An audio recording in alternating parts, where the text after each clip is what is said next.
Hi friends, मैं doctor Nishant Chordia Petrotech group से। आप सभी को पता है कि जैसे टिटेनियम डाइऑक्साइड पे अभी एंटी डंपिंग ड्यूटी आई है, उसके बाद कोलकाता हाई कोर्ट ने इंडियन केमिकल एसोसिएशन जो है उसके फेवर में जजमेंट दिया है।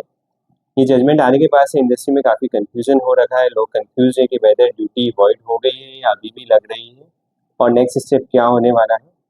चलिए इसको हाई कोर्ट के जजमेंट को थोड़ा सा डिकोड करते हैं और एक सिंपल वे से इसको समझते हैं कि नेक्स्ट स्टेप हमें क्या करना है। सबसे पहला हमारा क्वेश्चन जो क्लाइंट्स का उठ रहा है कि क्या ड्यूटी अब नहीं लगेगी, क्या ड्यूटी ज़ीरो हो गई है। तो इसका सिंपल आंसर है नहीं, ड्यूटी ज़ीरो नहीं हुई है। क्योंकि नॉर्मली इस टाइप के जो भी केसेस होते हैं, हाई कोर्ट के जो भी जजमेंट्स आते हैं वो गवर्नमेंट के अगर अगेंस्ट जाते हैं तो गवर्नमेंट उसके पास सुप्रीम कोर्ट में जाती है और जब तक सुप्रीम कोर्ट के डिसीजन नहीं आ जाते तब तक कस्टम उनके जो भी प्रीवियस नोटिफिकेशन होती है उनको रिवोक नहीं करती है। डेट मीन्स अगर आज जो भी इंपोर्ट हो रहा है उसमें आपको एंटी डंपिंग ड्यूटी पे करनी होगी और करके ही आप मटेरियल क्लियर कर सकते हैं। नेक्स्ट क्वेश्चन हमारे सबके मन में आता है कि तो सुप्रीम कोर्ट का डिसीजन कब तक आ जाएगा और डिसीजन आता है क्या उसके बाद ड्यूटी रिफंड हो जाएगी।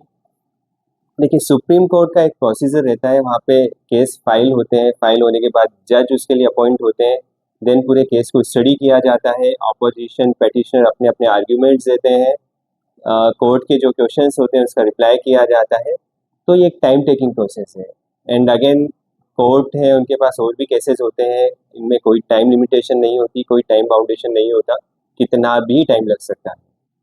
तो टाइम का कोई बाउंडेशन नहीं है सुप्रीम कोर्ट के जजमेंट आने का। सेकंड, अगर जजमेंट फेवर में आ जाता है तो क्या एंटी डंपिंग ड्यूटी रिवोक हो जाएगी। देखिए, उस केस में दो सिनेरियो बन सकते हैं। पहला सिनेरियो ये होता है कि जिस दिन से सुप्रीम कोर्ट का डिसीजन आता है उस टाइम से government and custom anti dumping duty को हटाने का जो भी नोटिफिकेशन है वो निकाल देते हैं।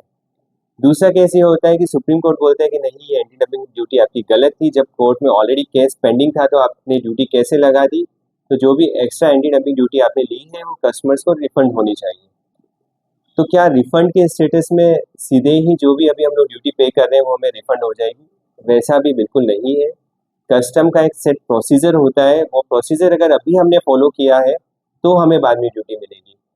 उस केस में हमें क्या करना चाहिए? तो इसका जवाब है कि अभी हमारा जो भी मटेरियल आ रहा है, हम जो भी बिल ऑफ एंट्री फाइल कर रहे हैं वो अंडर प्रोटेस्ट फाइल करें। अंडर प्रोटेस्ट फाइल करने के बाद एक कस्टम का प्रॉपर फॉर्मेट है, उस फॉर्मेट में हम लोग बिल ऑफ एंट्री मेंशन करके हमारे सीएचए के थ्रू वो जो लेटर है कस्टम में सबमिट करें और कस्टम से उस पर स्टैंप और सील का एक्नॉलेजमेंट है। जब तक वो एक्नॉलेजमेंट हमारे पास नहीं है हम लोग उसका बिल ऑफ एंट्री का ड्यूटी पे नहीं करें। एक्नॉलेजमेंट आने के बाद बिल ऑफ एंट्री का ड्यूटी पे करें, एंटी डंपिंग ड्यूटी पे करें और उस एक्नॉलेजमेंट को हम लोग संभाल के रखें। लेट से फ्यूचर में अगर जजमेंट हमारे फेवर में आता है, इंडियन पेंट एसोसिएशन के फेवर में आता है, उस टाइम इस एक्नॉलेजमेंट के बेस पे ही आपको ड्यूटी रिफंड मिलेगी। अगर ये एक्नॉलेजमेंट आपके पास नहीं है और आपने अंडर प्रोटेस्ट फाइल नहीं किया है तो बहुत रेयर चांसेस है कि आपको ड्यूटी का रिफंड मिलेगा।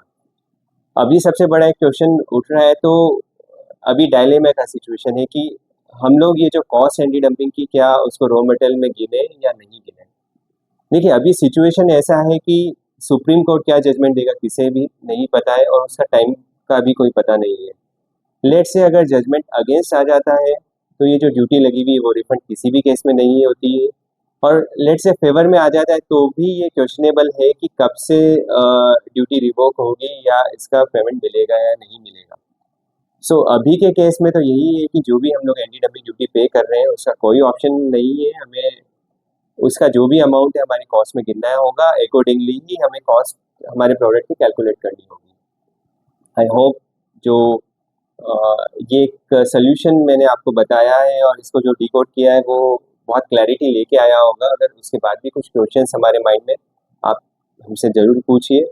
और भी जो इंडस्ट्री के आपके कलीग्स हैं या जो इस फील्ड से जुड़े हुए हैं उन्हें कोई डाउट है तो आप ये वीडियो उन्हें भेज सकते हैं। हम लोग आगे कोशिश करेंगे कि और भी जो एंटी डंपिंग ड्यूटीज़ आ रही है, जैसे प्लास्टिक में फिलर पे आ रही है, एंटीऑक्सीडेंट्स पे आ रही है, यूवी पे आ रही है, उसे भी एक सिंपल वे में आपको समझा सकें कि आपके ऊपर क्या इम्पैक्ट आएगा और उसका क्या सोल्यूशन हो सकता है। आपको अगर अच्छा लगे तो आप हमारा यूट्यूब चैनल सब्सक्राइब करके रख सकते हैं कि जब भी हम ये वीडियो बनाएं तो आप तक ऑटोमेटिक इसकी इन्फॉर्मेशन मिल जाए। Thank you.